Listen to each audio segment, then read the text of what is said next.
અગીચાણા seat પર કોંગ્રેસના ઉમેદવાર દશરથભાઈ ઠાકોરે જીતનો વિશ્વાસ વ્યક્ત કર્યો. જનતાનું સ્થાનિક ઉમેદવારને સમર્થન. પાટણ જિલ્લાના રાધનપુર તાલુકાની અગીચાણા તાલુકા પંચાયત સીટ પર કોંગ્રેસે સક્ષમ અને સ્થાનિક ઉમેદવાર દશરથભાઈ ઠાકોરને મેદાનમાં ઉતાર્યા છે. સ્થાનિક ઉમેદવાર હોવાના કારણે દશરથભાઈને ગામ અને આસપાસના વિસ્તારોમાં લોકો તરફથી સારો પ્રતિસાદ મળી રહ્યો છે અને સામે ઉમેદવાર બહાન હોવાથી રોષ જોવા મળી રહ્યો છે. ચૂંટણી પ્રચાર દરમિયાન દશરથભાઈ ઠાકોરે જણાવ્યું કે તેઓ વર્ષોથી વિસ્તારના લોકો સાથે જોડાયેલા છે અને તેમની સમસ્યાઓને નજીકથી ઓળખે છે.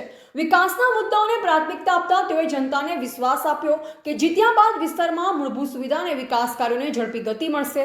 સ્થાનિક લોકો પણ પોતાના વિસ્તારમાંથી ઉમેદવાર ઊભો થવાના કારણે ખુશી વ્યક્ત કરી રહ્યા છે અને ખુલ્લેઆમ સમર્થન આપી રહ્યા છે. અહેવાલ પ્રહલાદભાઈ ઠાકોર, રાધનપુર, પાટણ. તાલુકા પંચાયત સીટના ઉમેદવાર તરીકે મેં દાવેદારી નોંધાવી છે.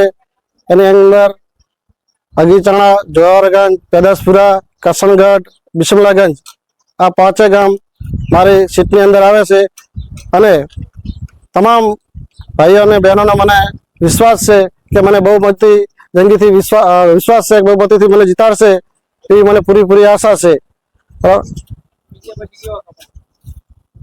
જીત્યા પછી કેવા કામ કરશો તમે? જીત્યા પછી જે આ લોકોએ અધૂરા કામ મૂકેલા છે એ સંપૂર્ણ પૂરા કરીશ. કોઈ રોડ છે, કોઈ ગટર લાઈન છે, કોઈ લાઇટની સ્ટ્રીટ લાઇટ છે, એ સંપૂર્ણ કામ પૂરા કરીશું. આયર દિનેશભાઈ શંકરભાઈ, ગામ અગીચાણા. અને અમારે અગીચાણા ગામની સીટની અંદર દશરથભાઈ લાલાભાઈ ઠાકોર જે કોંગ્રેસ ઉમેદવારી નોંધાવી છે અને અમને પૂરેપૂરો વિશ્વાસ છે કે જીત્યા પછી દશરથભાઈ સારા કામ કરશે એવો અમને પૂરેપૂરો વિશ્વાસ છે. જઈ વખત અમે ભાજપ સાથે હતા પણ પૂરતું કામ અમને ના મળ્યું, કારણ કે ગામના રોડ હોય, રસ્તા હોય, ગટર હોય કે પંચાયત હોય, કોઈ પણ કામ અમને યોગ્ય મળ્યું નહીં. એવા લાસ્ટ 5 વર્ષ અમારા હાવ એમને ખાલી ગયા.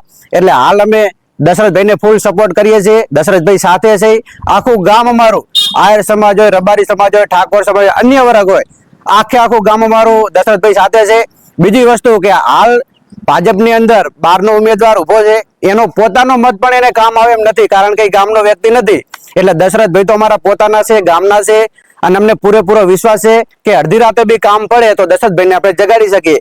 ભાજપનો ઉમેદવાર બહારનો છે, રાધનપુરમાં રહેશે, એ તો ક્યાં હોય કોઈ મતલબ નથી એનાથી, કારણ કે એ આપણો ફોન ના ઉપાડે, હાજર ના હોય. દશરથભાઈ ગામના વ્યક્તિ છે, ગામની અંદર કામ આવશે, કેમ કે ગામનો વ્યક્તિ હોય છે. એટલે બહારના વ્યક્તિને અમે મત આપીશું નહીં, એને અમે ધિક્કારીએ છીએ અને અમે દશરથભાઈને પૂરેપૂરો સપોર્ટ આપીએ છીએ.